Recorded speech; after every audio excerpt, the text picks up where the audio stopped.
ಭಯ, ಹೈಟ್ ಭಯ, ಕತ್ತಲೆ ಭಯ, ಸ್ಪೈಡರ್ ಭಯ, ರಕ್ತದ ಭಯ, ಕಾಯಿಲೆಯ ಭಯ, ಸಾವಿನ ಭಯ, ಈ ರೀತಿ ವಿಚಿತ್ರವಾದಂತಹ ಫಿಯರ್ ಆ್ಯಂಡ್ ಫೋಬಿಯಾಯಿಂದ ತುಂಬ ಜನ ನರಳ್ತಾ ಇರ್ತಾರೆ. ಈ ಭಯವನ್ನ ಕಾಯಿಲೆ ಅಂತ ಪರಿಗಣಿಸ್ಬೇಕಾ, ಇಲ್ಲ ಪರವಾಗಿಲ್ಲ ಬಿಡು ನನಗೆ ಹೀಗೆ ಇರೋದು ಅಂತ ಸುಮ್ಮನೆ ಇದ್ಬಿಡ್ಬೇಕಾ? ಬಟ್ ಈ ಭಯ ನನ್ನ ಸಾಕಷ್ಟು ವಿಷಯಗಳಲ್ಲಿ ನನ್ನ ಆತ್ಮವಿಶ್ವಾಸವನ್ನೇ ಕುಗ್ಗಿಸ್ತಾ ಇದೆ, ನೆಮ್ಮದಿಯಾಗಿ ಇರೋಕ್ಕೆ ಬಿಡ್ತಾ ಇಲ್ಲ ಅಂದಾಗ ಈ ಭಯಕ್ಕೆ ಪರಿಹಾರ ಹುಡುಕ್ಲೇಬೇಕಾ, ಅಥವಾ ಇದೊಂದು ನ್ಯೂನ್ಯತೆ ನನ್ನಲ್ಲಿರೋದು ಅಂಥೇಳಿ ಆ ಅಸಮಾಧಾನದಲ್ಲೇ ನಾನು ಬದುಕಬೇಕಾ? ಈ ಥರದ ವಿಚಿತ್ರವಾದ ನಿಗೂಢ ಪ್ರಶ್ನೆಗಳು ತುಂಬ ಜನಕ್ಕೆ ಕಾಡ್ತಾ ಇರುತ್ತೆ. ಇವತ್ತಿನ ಸಂಚಿಕೆಯಲ್ಲಿ ಈ ಭಯದ ಆಳಕ್ಕೆ ಹೇಗೆ ಹೋಗೋದು, ಭಯವನ್ನು ಗೆಲ್ಲುವ ಪ್ರಯತ್ನವನ್ನು ಯಾಕೆ ಮಾಡಬೇಕು ಅಂತ ಅರ್ಥ ಮಾಡ್ಕೊಳ್ಳೋಣ ಬನ್ನಿ. ವೀಕ್ಷಕರೇ, ನಾವು ಎಷ್ಟೋ ಜನ ಫಿಲಾಸಫರ್ಗಳು ಅಥವಾ ಸ್ಪಿರಿಚುವಲ್ ಮಾಸ್ಟರ್ಗಳು, ಆಧ್ಯಾತ್ಮಿಕ ಚಿಂತಕರು ಭಯವನ್ನು ಗೆಲ್ಲೋದ್ರ ಬಗ್ಗೆ ಎಷ್ಟೋ ಮಾಹಿತಿಯನ್ನ ಹೇಳಿರೋದನ್ನ ಕೇಳಿದ್ದೀವಿ. ಯಾಕೆ ಭಯವನ್ನ ಗೆಲ್ಲಬೇಕು ಅನ್ನುವಂತಹ ಒಂದು ಉದಾಹರಣೆಗಳನ್ನ ಕೊಡ್ತಾ, ಆ ಭಯ ನಮ್ಮೊಳಗಡೆ ಇರುವ ಯಾವುದೋ ನ್ಯೂನ್ಯತೆಯನ್ನು ತೆಗೆಯೋದಷ್ಟೇ ಅಲ್ಲ, ನಮ್ಮೊಳಗಿನಿಂದ ಸಾಕಷ್ಟು ಧನಾತ್ಮಕ ಶಕ್ತಿಯನ್ನು ಕೂಡ ಅಥವಾ ಸಕಾರಾತ್ಮಕ ಗುಣಗಳನ್ನು ಕೂಡ ಹೆಚ್ಚು ಮಾಡುತ್ತೆ. ಆದ್ರಿಂದ ಆ ಭಯವನ್ನ ಮುಖಾಮುಖಿ ನೋಡಿ ಅದನ್ನ ಭೇದಿಸೋದು ಮುಖ್ಯ ಇದೆ ಅಂತ ಹೇಳ್ತಾರೆ. ಆದ್ರಿಂದ ಭಯವನ್ನು ಎದುರಿಸುವ ಈ ನಿಟ್ಟಿನಲ್ಲಿ ನಾವು ಹೆಜ್ಜೆ ತಗೊಳ್ಳೋದು ಅತ್ಯಂತ ಮುಖ್ಯವಾಗಿದೆ. ನಾನಿವತ್ತು ನಿಮಗೆ ಒಂದು ತುಂಬ ಇಂಪಾರ್ಟೆಂಟ್ ವಿಷಯ ಹೇಳ್ತೀನಿ. ನಾವು ಹೀಲಿಂಗ್ ಮಾಡಬೇಕಾದ್ರೆ ಯೂಶಲಿ ಇದನ್ನ ನಮ್ಮ ಕ್ಲೈಂಟ್ಸ್ಗೆ ಹೇಳ್ತಾ ಇರ್ತೀವಿ, ನೋಡಿ ನೀವು ನಂಗಿದು ಭಯ ಇದೆ ಆದ್ರಿಂದ ನಾನು ಇದನ್ನು ಮಾಡಲ್ಲ, ಅಥವಾ ಇಲ್ಲಿ ಹೋಗಲ್ಲ, ಅಥವಾ ಈ ಥರದ ವಿಚಾರಗಳಿಗೆ ನಾನು ತಲೆನೇ ಹಾಕಲ್ಲಪ್ಪ, ನನಗೆ ಯಾಕೆ ಬೇಕು, ನನ್ನ ಲಿಮಿಟೇಷನ್ ಅರ್ಥ ಮಾಡ್ಕೊಂಡು ಸುಮ್ಮನಿದ್ಬಿಡ್ತೀನಿ ಅಂತ ಓಡ್ತಾ ಇದ್ರೆ, ನಾವೆಲ್ಲರೂ ನಮ್ಮ ಆತ್ಮದ ಒಂದು ದೃಷ್ಟಿಯಿಂದ ನೋಡೋದ್ರಿಂದ ಉದ್ಧಾರದ ಕಡೆ ಹೋಗ್ತಾ ಇರೋದ್ರಿಂದ ನಮ್ಮ ಭಯವನ್ನ ನಾವು ಎದುರಿಸಿ ಗೆಲ್ಲೋವರೆಗೂ ಆ ಭಯಕ್ಕೆ ಸಂಬಂಧಪಟ್ಟ ಸನ್ನಿವೇಶಗಳು ಮತ್ತೆ ಮತ್ತೆ ಮತ್ತೆ ಮತ್ತೆ ಬರ್ತಾನೆ ಇರುತ್ತೆ. ಉದಾಹರಣೆಗೆ, ನಿಮಗೆ ಕತ್ತಲೆ ತುಂಬ ಭಯ ಇದ್ದರೆ ಮತ್ತೆ ಮತ್ತೆ ಅದೇ ಥರದ ಸಂದರ್ಭದಲ್ಲೂ ಹೋಗಿ ಸಿಕ್ಕಾಕೊಳ್ಳೋದು. ಅಂದರೆ ಅಯ್ಯೋ ನನ್ನ ಕತ್ತಲೆ ಅಂದರೆ ಎಷ್ಟು ಜೀವ ಹೋದಾಗ ಆಗುತ್ತೆ, ಅಂದರೂ ಕೂಡ ಇಲ್ಲಿ ನೋಡಿದ್ರೆ ಇಷ್ಟು ಕತ್ತಲೆ ಇದೆ, ನಮ್ಮ ಮನೇಲಿ ಇಷ್ಟು ಕತ್ತಲೆ ಇರೋ ಮನೆ ಸಿಕ್ಬಿಟ್ಟಿದೆ, ಅಲ್ಲಿ ನೋಡಿದ್ರೆ ಲೈಟೆಲ್ಲ ಡಿಮ್ ಮಾಡ್ಕೊಂಡು ಕೆಲಸ ಮಾಡ್ತಾರೆ ಆಫೀಸಲ್ಲಿ, ಭಯ ಆಗುತ್ತೆ.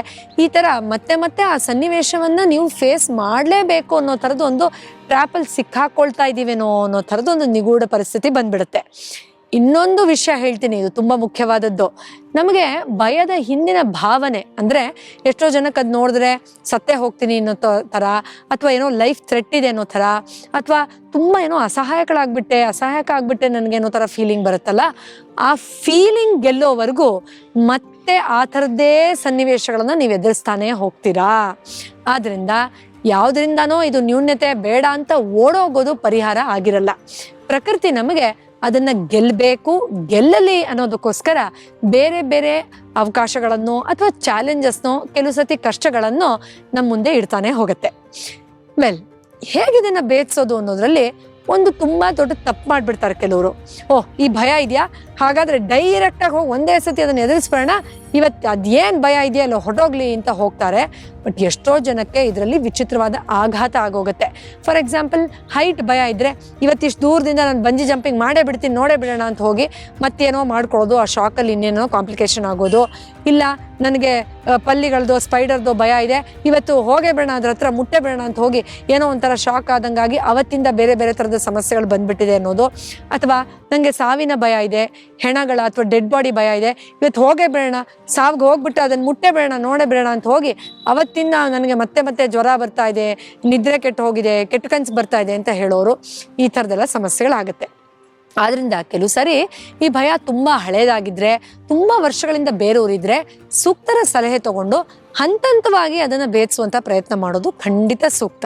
ಆದ್ರಿಂದ ದಯವಿಟ್ಟು ನಾನೀಗ ಹೇಳೋ ಕೆಲವು ಸಲಹೆಗಳನ್ನು ಮನಸ್ಸಲ್ಲಿ ಇಟ್ಕೊಂಡು, ಅಂದರೂ ನಿಮಗೆ ತುಂಬ ಆಳವಾಗಿ ಕೂತಿದ್ರೆ ನಿಮ್ಮ ಮನಸ್ಸಿನಲ್ಲಿ, ಖಂಡಿತ ಸೂಕ್ತರ ಸಲಹೆಯನ್ನು ತಗೊಂಡು ಅದನ್ನು ಸರಿ ಮಾಡ್ಕೊಳ್ಳುವಂಥ ಪ್ರಯತ್ನವನ್ನು ಮಾಡಿ. ಇಲ್ಲಿ ನಾನೀಗ ಹೇಳುವಂಥ ವಿಚಾರಗಳನ್ನು ಒಂದು ರೀತಿ ಅಫರ್ಮೇಷನ್, ದೃಢೀಕರಣ ಅಂತಲೂ ಕರಿಬಹುದು. ಇದು ತುಂಬಾನೇ ಚೆನ್ನಾಗಿ ನಿಮ್ಮ ಮನಸ್ಸಿನಿಂದ ಯಾವುದೇ ಸಣ್ಣ ಪುಟ್ಟ ಭಯದಿಂದ ಹಿಡ್ಕೊಂಡು ತುಂಬಾ ವರ್ಷಗಳಿಂದ ಕೂತಂತಹ ಭಯ, ಅದನ್ನು ಕೂಡ ಭೇದಿಸೋಕೆ ಸಹಾಯ ಮಾಡುತ್ತೆ. ನಂಬರ್ 1, ಅದನ್ನ ನಾವು ಅಕ್ನಾಲೆಜ್ ಮಾಡಿ, ಅವೇರ್ಫುಲ್ ಆಗಿ ನೋಡಿ ಅಂತ ಹೇಳ್ತೀವಿ. ಅಂದ್ರೆ ಅದೇನ್ ಭಯ ಇದೆ ಇದರ ಸುತ್ತ ಏನು ಭಾವನೆಗಳಿದೆ ಅದನ್ನು ಸ್ವಲ್ಪ ಸೂಕ್ಷ್ಮವಾಗಿ ಗಮನಿಸುವಂಥ ಪ್ರಯತ್ನ. ಎರಡನೇದು ತುಂಬ ಮುಖ್ಯವಾದದ್ದು, ನೀವು ಒಂದು ಫರ್ಮ್ ಡಿಸಿಷನ್ ಏನು ತಗೊಳ್ತೀರಾ, ನಾನು ಇದನ್ನು ಗೆಲ್ತೀನಿ, ಇದ್ರ ಮೇಲೆ ನಾನು ವರ್ಕ್ ಮಾಡ್ತೀನಿ ಅಂತ, ಐ ಕ್ಯಾನ್ ಡೂ ಇಟ್, ನನ್ನ ಕೈಲಿ ಸಾಧ್ಯ ಇದೆ, ನೀವು ಅದನ್ನು ಮಾಡೋದು ಬೇರೆ ಹಂತ, ಎರಡನೇ ಹಂತ ಅದು ಆ ಭಯನ ಗೆಲ್ಲೋಕೆ ಆಕ್ಷನ್ಸ್ ತಗೊಳ್ಳೋದು. ಬಟ್ ನನ್ನ ಕೈಲಿ ಸಾಧ್ಯ ಇದೆ ಅನ್ನುವಂಥ ಒಂದು ದೃಢ ಸಂಕಲ್ಪ, ಒಂದು ಕಾನ್ಫಿಡೆನ್ಸ್, ಒಂದು ಆತ್ಮವಿಶ್ವಾಸವನ್ನ ಮನಸ್ಸಿನಲ್ಲಿ ಮೂಡಿಸ್ಕೊಳ್ಳೋದು ಕೂಡ ತುಂಬ ಮುಖ್ಯ ಆಗುತ್ತೆ. ಈ ಭಯವನ್ನ ಗೆದ್ದ ಮೇಲೆ ಯಾವ ಒಂದು ಬದಲಾವಣೆ ಆಗತ್ತೆ ಅದು ನನಗೆ ಎಷ್ಟು ಮುಖ್ಯ ಇದೆ ಅನ್ನೋದನ್ನ ಮನಸ್ಸಿನಲ್ಲಿ ನೀವು ಕ್ಲಾರಿಟಿ ತಗೊಳ್ಳೋದು. ಅಂದ್ರೆ ಈಗ ನನ್ನ ಕತ್ತಲೆ ಭಯವರಿಂದ ನನ್ನ ಕೆಲಸದಲ್ಲಿ ಕಷ್ಟ ಆಗ್ತಾ ಇದೆ ಅಂತಾನೋ, ಅಥವಾ ಕೆಲವ್ರಿಗೆ ಎಷ್ಟೋ ಸರಿ ಸಂಬಂಧಗಳಲ್ಲಿ ಮದುವೆ ಆದಮೇಲೆ ಎಷ್ಟೋ ಕೇಸಸ್ ಬರ್ತಾರೆ, ನನಗೆ ದೈಹಿಕ ಸಂಪರ್ಕದ ಬಗ್ಗೆ ತುಂಬ ಭಯ ಇದೆ ಅಂತ. ಸೊ ಅದರಿಂದ ಸಂಬಂಧಗಳು ಹಾಳಾಗೋಗಿರೋದು ಎಷ್ಟೋ ಕೇಸಸ್ ನಾವು ನೋಡ್ತೀವಿ. ಇದು ಕೇಳೋಕ್ಕೆ ನಮ್ಗೆ ವಿಚಿತ್ರ ಅನ್ಸಿದ್ರು ತುಂಬ ಜನ ಈ ಥರ ನರಳ್ತಾ ಇರೋರು ಇದ್ದಾರೆ. ಆದ್ರಿಂದ ಆ ಒಂದು ಬದಲಾವಣೆಯನ್ನ, ಭಯವನ್ನ ಬೇಯಿಸಿದ ಮೇಲೆ ನನ್ನ ಜೀವನದಲ್ಲಿ ಯಾವೆಲ್ಲ ಒಂದು ನೆಮ್ಮದಿ ಅಥವಾ ಸಕಾರಾತ್ಮಕ ಬದಲಾವಣೆ ಅಥವಾ ಎದುರುಗಡೆ ಇರೋ ವ್ಯಕ್ತಿಗೂ ಯಾವ ರೀತಿ ಒಳ್ಳೇದಾಗಬಹುದು ಅನ್ನೋ ಕ್ಲಾರಿಟಿನ ತಗೊಳ್ಳೋದು ಕೂಡ ತುಂಬಾನೇ ಮುಖ್ಯ ಆಗಿರುತ್ತೆ. ಆದ್ರಿಂದ ನಾನು ಈ ಚೇಂಜ್ನ ಈ ಕಾರಣಗಳಿಗೆ ವೆಲ್ಕಮ್ ಮಾಡ್ತಾ ಇದ್ದೀನಿ, ನನ್ನ ಕೈಲದು ಸಾಧ್ಯ ಇದೆ ಮತ್ತು ನನಗೆ ತುಂಬ ಹೆಮ್ಮೆ ಇದೆ, ನನ್ನಲ್ಲಿ ಆ ಸಾಮರ್ಥ್ಯ ಇದೆ ಅನ್ನೋದ್ರ ಬಗ್ಗೆ, ನಾನು ಅದನ್ನು ಗೆಲ್ತೀನಿ ಅನ್ನೋದ್ರ ಬಗ್ಗೆ ನನಗೆ ಹೆಮ್ಮೆ ಇದೆ. ಯಾಕೆ ಈ ಪದವನ್ನು ನಾನು ಹೇಳ್ತಾ ಇದ್ದೀನಿ ಅಂದರೆ, ಈ ಭಯ ಇರೋದ್ರಿಂದ ನಾನು ತುಂಬ ವೀಕ್ ವ್ಯಕ್ತಿ, ನಾನು ತುಂಬ ಹೀನಾಯವಾದ ಸ್ಥಿತಿಗೆ ಹೊರಟೋಗಿದ್ದೀನಿ ಅನ್ನೋ ಭಾವನೆಯಿಂದ ನಾನು ಇದನ್ನು ಗೆಲ್ತೀನಿ, ಗೆಲ್ಲಬಲ್ಲೆ, ಅದ್ರ ಬಗ್ಗೆ ನನಗೆ ತುಂಬ ಹೆಮ್ಮೆ ಇದೆ ಅನ್ನೋ ಭಾವನೆಗೆ ನೀವು ನಿಮ್ಮ ಮನಸ್ಥಿತಿಯನ್ನು ಕನ್ವರ್ಟ್ ಮಾಡ್ಕೊಳ್ಬೇಕು. ಇದು ತುಂಬ ಮುಖ್ಯ ಆಗುತ್ತೆ. ಇನ್ನೊಂದು ಸಣ್ಣ ಉದಾಹರಣೆಯನ್ನು ನಾನು ಕೊಡ್ತೀನಿ. ಬಟ್ ಇದನ್ನು ಇನ್ನೂ ಡೀಪಾಗಿ ನೀವು ಸರಿಪಡಿಸ್ಕೊಳ್ಬೇಕು ಅಂದರೆ ಅದಕ್ಕೆ ನೀವು ಥೆರಪಿಯನ್ನು ಅಥವಾ ಸೆಷನ್ಗಳನ್ನು ನೀವು ಮಾಡ್ಕೊಳ್ಬೇಕಾಗತ್ತೆ. ಸಣ್ಣ ಉದಾಹರಣೆ ಕೊಡ್ತೀನಿ. ಈಗ ಸ್ಪೈಡರ್ ಅಥವಾ ಒಂದು ಪಲ್ಲಿದೋ ಹಲ್ಲಿದೋ ಹಾವಿನೋ ಭಯ ಇದೆ ಅಂತ ಅನ್ಕೊಳ್ಳಿ. ಕೆಲವ್ರಿಗೆ ನಾಯಿ ಭಯ ಎಲ್ಲ ಇರುತ್ತೆ, ವಿಚಿತ್ರ ಅಂತ ಅನ್ಸುತ್ತೆ, ರಕ್ತದ ಭಯ ಇರುತ್ತೆ. ಆಗ ನೀವು ಹಂತ ಹಂತವಾಗಿ ಅದಕ್ಕೆ ಇಂಟ್ರಡ್ಯೂಸ್ ಆಗೋದು. ಮೊದಲು ಸ್ಪೈಡರ್ಗಳ ಬಗ್ಗೆನೋ ಅಥವಾ ಪಲ್ಲಿ ನಿಮ್ಗೆ ಏನು ವಿಷಯ ಇದೆಯೋ ಅದ್ರ ಬಗ್ಗೆ ಓದೋದು. ಸುಮ್ಮನೆ ಜನರಲಿ ಆರ್ಟಿಕಲ್ಸ್, ಅದು ನಿಮ್ಮ ಪಕ್ಕ ಇಲ್ಲ, ಅದ್ರ ಎದುರುಗಡೆ ಇಲ್ಲ, ಅದ್ರ ಬಗ್ಗೆ ಓದ್ತಾ ಹೋಗೋದು, ಅದರ ಪಿಕ್ಚರ್ಗಳನ್ನು ನೋಡ್ತಾ ಹೋಗೋದು, ಸ್ವಲ್ಪ ಫೆಮಿಲಿಯರ್ ಆಗೋದು.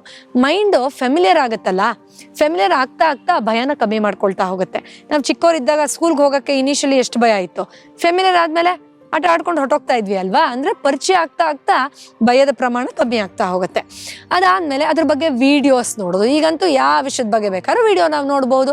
ಸ್ವಲ್ಪ ವಿಡಿಯೋ ನೋಡಿ ಓ ಇಷ್ಟೇನಾ, ಪಲ್ಲಿ ಅಂದರೆ ಇಷ್ಟೇನಾ, ಓ ಹಾವಂದರೆ ಹೀಗೇನಾ, ಕತ್ಲೆ ಅಂದರೆ ಇದೇನಾ, ಓಕೆ ಅಂತ ಮನಸ್ಸು ಸ್ವಲ್ಪ ನಿರಾಳವಾಗಿ ತಗೊಳುತ್ತೆ.